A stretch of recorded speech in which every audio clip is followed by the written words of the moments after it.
फूल का हार पहनाना एतकाफ़ के बाद जब लोग घरों को जाते हैं तो लोग इनको फूलों के हार डालते हैं, इस बारे में क्या हुक्म है वलीउर रहमान?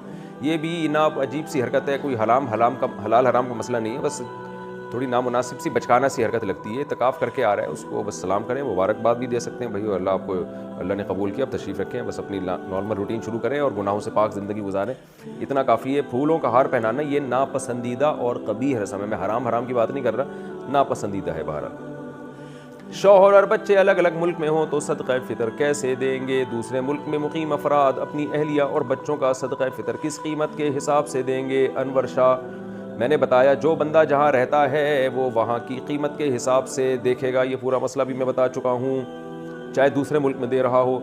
सदक़ा फ़ितर ईद के बाद दे सकते हैं क्या? सदक़ा फ़ितर ईद की नमाज़ तक अदा ना करें तो फिर क्या किया जाए? अब्दुल मुहैमिन फिर ईद के बाद दे दिया जाए, ये क़ज़ा नहीं होता। लेकिन अफजल ये है कि सदक़ा फ़ितर ईद से पहले अदा कर लिया जाए, जितनी जल्दी अदा करेंगे उतना सवाब ज़्यादा है। बाकी ईद नहीं दिया तो फिर ईद के बाद दे सकते हैं।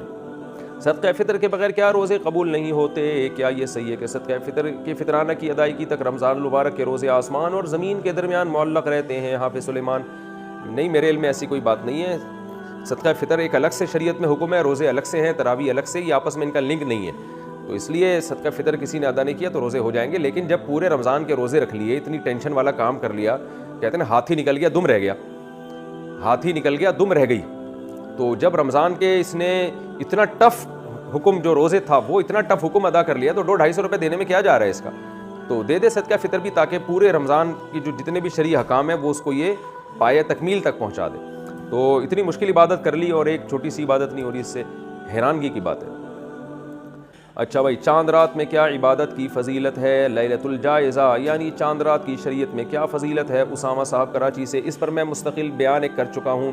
देखें, ईद की रात, बकरीद और ईद उल फ़ितर की रात के बारे में कुछ अहादीस हैं जिनमें आता है इसकी रात में बहुत इबादत की फ़जीलत है, लेकिन उनमें से कोई भी हदीस सही नहीं है, बल्कि इंतहा दर्जे की ज़ईफ़ हदीसें हैं। लेकिन अब चूँकि कसरत से हैं तो बाज़ उलमा इस तरफ गए हैं कि इतनी सारी हदीसें दर्जे हसन तक पहुँच जाती हैं, और दूसरी बात यह कि फ़ज़ाइल में ज़ईफ़ हदीसें भी चलती हैं, तो इसलिए बहुत से उलमा इस तरफ गए हैं कि भाई इस रात में इबादत करनी चाहिए, ईद की रात और बकरीद की रात में, ये फ़जीलत की रात है।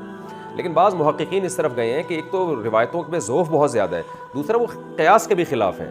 क़यास के ख़िलाफ़ इसलिए हैं कि देखें, शरीयत का एक हुक्म, शरीयत का एक मिजाज ये है कि जैसे ही सूरज गुरूब होता है, इस्लाम कहता है इफ्तार में जल्दी करो। क्यों? कि अब रोज़े का टाइम ख़त्म हो गया। इसी तरह जैसे ही चाँद नज़र आया, तरावी ख़त्म, क्योंकि रमज़ान के हकाम जो थे वो ख़त्म। इसी तरह नबी सल्लल्लाहु अलैहि वसल्लम ईद उल फ़ितर के दिन नमाज से पहले कुछ मीठा खाया करते थे। इसमें यही हिकमत थी, ये बताने के लिए कि आज हमारा रोज़ा नहीं है। तो इससे पता चलता है जब रमज़ान जाता है तो अपने तमाम लवाज़िमात के साथ जाता है। तो रातों की इबादत की जो फजीलत थी रमज़ान की, रमज़ान जाते ही वो फजीलत भी ख़त्म हो गई, और दिन में रोज़े की जो फजीलत थी रमज़ान जाते ही वो रोज़े की फजीलत भी ख़त्म। यही वजह है कि नबी सल्लल्लाहु अलैहि वसल्लम पहल कर रहे हैं। हालांकि बकरीद में आप जल्दी नहीं खाते थे, लेकिन ईद उल फ़ितर में आप ईद से पहले कुछ खाते थे। इसमें बड़ी हिकमत यही है कि भाई अब रोज़ा ख़त्म हो चुका है, अब तो खाने में जल्दी करनी है। तो इसका तकाज़ा ये है कि ईद की जो रात है वो आराम की रात हो, और वो जो रमज़ान में एक पूरा अल्लाह ने हमसे इबादत करवाई और उसकी रातों को लोग लैलतुल क़द्र में जागे और रमज़ान की रातों को इबादत किया, तो वो इबादत का टाइम अब ख़त्म हो चुका है।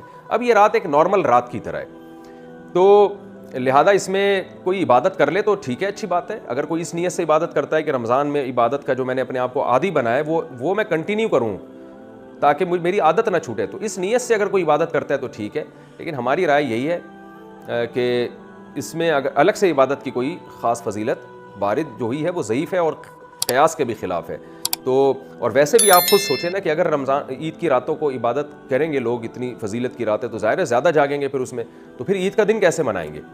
यानी ईद तो इस्लाम में सुबह शुरू होती है ना, सुबह अगर आप थके थके होंगे तो वो ईद का दिन तो आपका वो थकावट में गुजरेगा फिर।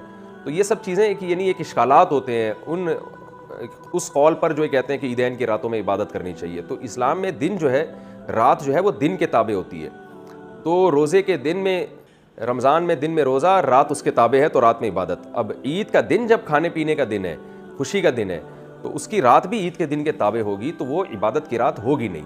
लेकिन इस नीयत से इबादत कोई कर ले कि मैंने रमज़ान में जो तहज्जुद की आदत डाली है वो आदत मुझसे छूटे नहीं, तो इस नीयत से अगर कोई रात को इबादत करता है तो ना सिर्फ जायज़ बल्कि सवाब है। तो फिर इसमें ईद की रात नहीं, फिर अगले दिन भी करे, अगले दिन भी करे, ताकि ये आदत जो उसको इबादत की पड़ी है कंटिन्यू रहे। तो कंटिन्यू रखने के लिए अगर कोई इबादत करता है तो बहुत अच्छी बात है, लेकिन हमारी राय यही है कि ईदैन की रात में अलग से कोई फजीलत साबित नहीं है। बहरहाल दूसरी तरफ भी उलमा हैं, तो जब उलमा में इख्तलाफ होता है किसी मसले में, तो जिस आलिम की बात जिस पे ज़्यादा एतमाद हो उसकी बात को ले लेना चाहिए, दूसरे पे रद्द नहीं करना चाहिए।